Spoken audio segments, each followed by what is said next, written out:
And today, well, I already started coloring this image. I'm coloring in, oops, Maria Trolle Twilight Garden. And I just want to sit down and color with you guys. If you guys have this book, feel free to take it out and color with me. Let's see what I'm going to be using. I'm going to be using the Super Tip washable markers. And I have the 100 set of, I don't know if you guys can see that. Sorry. If I move the camera.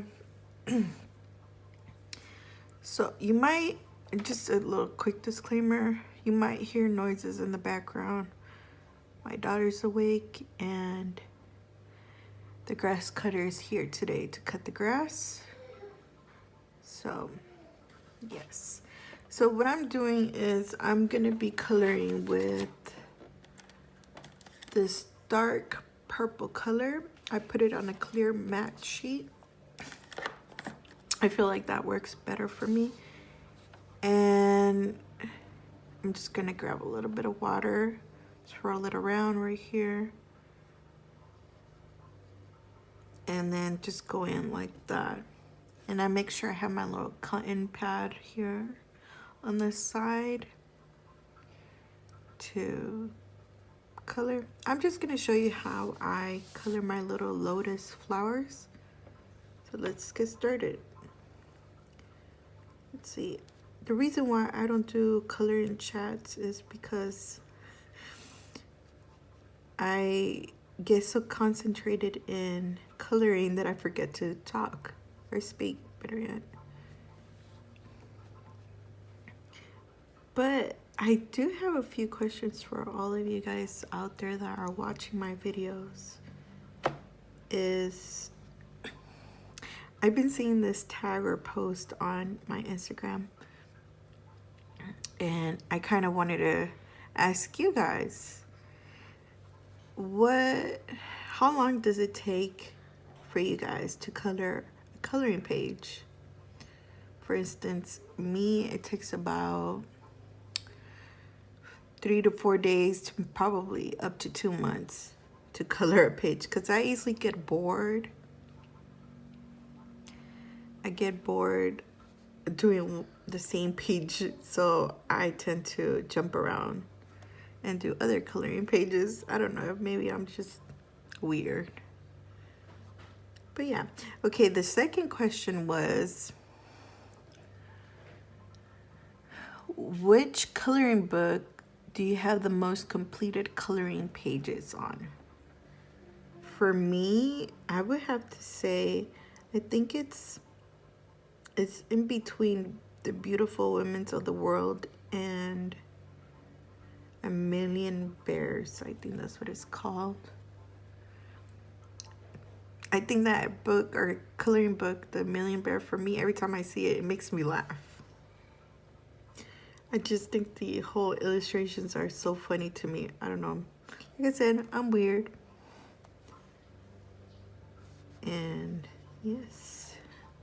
The next question is, how many coloring books do you have?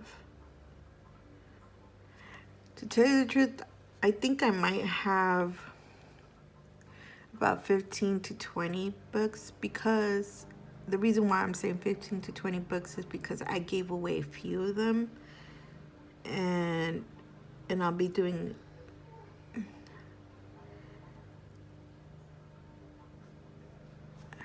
what's it called? I'm sorry. Like I said, I get so concentrated in coloring. That's why I never do this coloring and I never do this coloring and chat alongs, because I need to concentrate the color. That's the only reason why I never do coloring and chatting. Okay, so now that I've done the first base, I try to do it so light, so once it dries a little bit, because you don't want to add so much water that it's going to end up going through the other side. So you kind of want to let it dry a little bit. Not that much. It dries fast since I didn't really use a lot of water. Okay, so back to what I was saying about me giving my books away. You see, I give some of my books away because when I started coloring, I went out and bought many books. And then I didn't know what kind of coloring books I liked. And once I started realizing what kind of coloring books I like, I didn't color in the other ones. And they were just sitting in my bookshelf. So I was like, what better way can they be useful or get love? So I decided to give them away to someone that I know is gonna use them to their full potential and add a whole bunch of beautiful colors inside that coloring books. And yes, that's the reason why I say I might have a little bit less, because I know I gave out a few of my coloring books. Oh yes, another question is, what kind of coloring books do you guys like to color? For instance, for me, I like to color in coloring books that have a lot of face illustrations. And what else? Here and there, I like to color like this type of pages that have flowers and leaves. The reason why I don't really color a lot of leaves and flowers is because I don't like to exaggerate the colors on my leaves. I like keeping it simple. I know there's a whole bunch of other beautiful YouTubers out there that like to go full on their coloring pages. And it's beautiful, but I feel like, I mean, for them it's not time consuming. But for me, for being a mother, yes, it is. I have to get it done. Not get it done, but I have to be able to enjoy it and not stress over it. And for me, not stressing over it is actually coloring face illustrations. Let's see. What other questions should I ask you guys? I know I don't really have a very active comment section. I have a lot of people that just like to watch my videos and not comment. It's okay. I'm that type of person too. I don't really like commenting. What? So back to what I was saying about, I have people that watch my videos, but they don't like to be interactive in my comment section. But it's okay. I'm that type of person too, so we're in the same boat. And I want to try different things on my channel. And I'm thinking about changing my actual name on my YouTube channel for the reason that I don't do more carving. I mean, I do, but I just haven't had time to sit down and actually do it. And mainly now I'm just focusing on coloring and coloring my own illustrations, digital sketching and stuff like that. And yes. Oh, I was wondering if, even if you don't want to comment down below, if you just want to go ahead and put a smiley face about what I'm gonna say, is what do you think about me from the videos that I have colored my own illustration? Would you be interested in coloring one of my illustrations? And of course, it's for free. I'm giving it to you guys because you guys are my subscribers. And I feel like you guys could enjoy it. And to tell you the truth, I was thinking about doing an actual card with my illustrations because I want to send it off to someone. And even though this YouTube channel is not about card making, it's mostly about coloring. I feel like if you're a card maker, you could definitely still get so many tips about coloring and all the stamp images and stuff like that. Maybe I'm everywhere when I talk. I tend to jump around.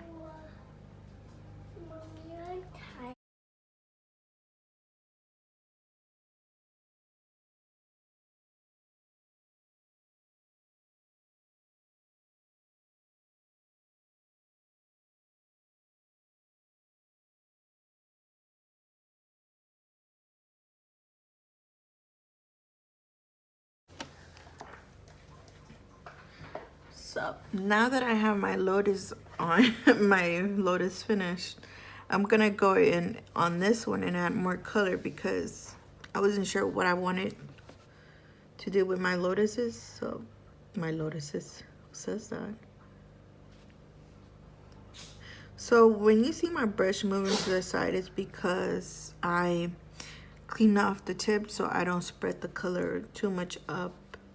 I just wanted to make sure it's concentrated down here. There we go. And if you're not sure about buying watercolors, I suggest that you go ahead and buy some very affordable ones like Crayola and stuff like that. I have professional watercolors, but I tend to grab these a lot because they're faster to clean and they kind of remind me of my Sig Clean colors. The only difference is that these ones are brush tips and of course more expensive.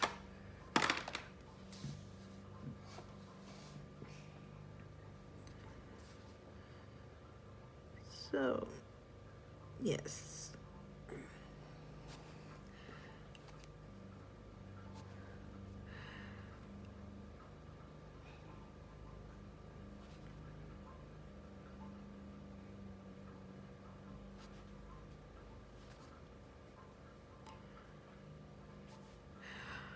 Another thing is, would you like to see a video of things that I recommend for a beginner? Affordable products? And products that I have actually tried, and not saying that, oh, this is what I recommend and you should get it because it's affordable. No, I'm saying like products that I have actually tried and I actually like using and that I still use even though I still have my high-end stuff, but I prefer sometimes my affordable products, to tell you the truth. Like right now I could be using my Faber-Castell Arbor D'Urs or my Holbein's watercolors, but I enjoy using the Crayola Super Tip markers as watercolors. I really do. It's so much fun. And I just gotta make sure it's not going through the back. And of course, after I'm done with all this as a watercolor, I am gonna go in with color pencils. Oh, another thing is when you go in with watercolors on this type of papers, you start getting like kind of like a rough, not too rough, but semi-rough on the areas that you already added water. Like on the other part of the page right here is super smooth, but this part is like kind of rough. So whenever you go in with color pencils, it's gonna look a little bit, not a little bit, just a little bit of graininess when you color.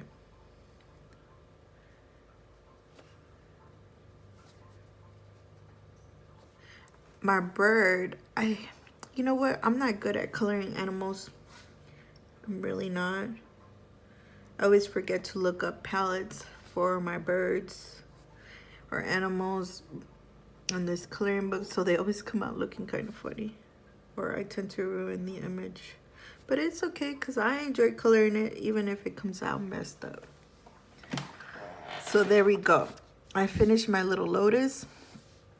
Now what I'm gonna do is I kind of want to color my birdie. So let's go in with this color right here. It's like kind of like a fleshed tone color. And oops, sorry if I moved the camera. Maybe a little bit of orange, brown. I don't know. Maybe like a brown orange.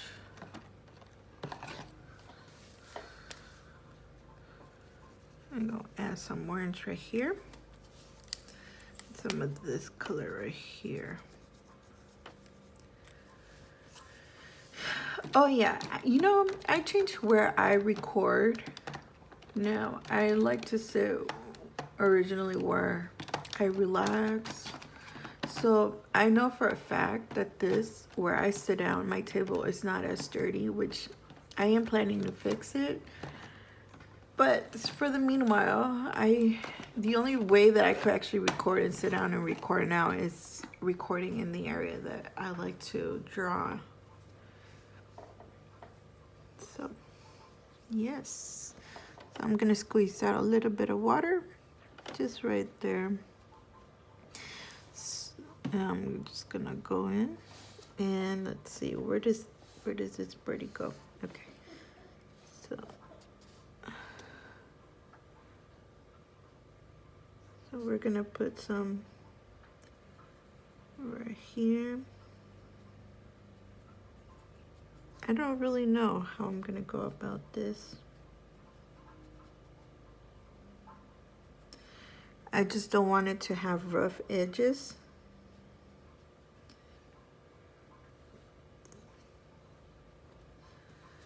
It might look a little bit like, it's okay. We could add depth to that.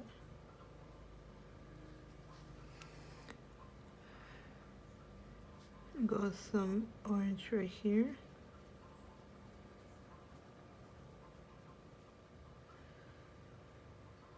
Like I said, I don't want to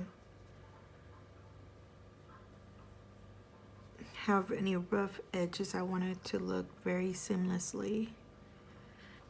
Oh yeah, this is the color I forgot. This color, I want to add a little pop of color on the birdie. Maybe some right here. Oops.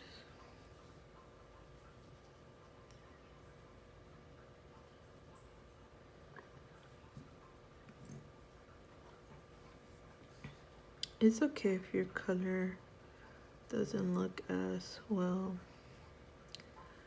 blended. You see, when you start adding too much water, this like little actual wet dots will come out. So maybe I added too much water.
think these are like acorns or something, or leaves. I'm not sure what they are.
Okay.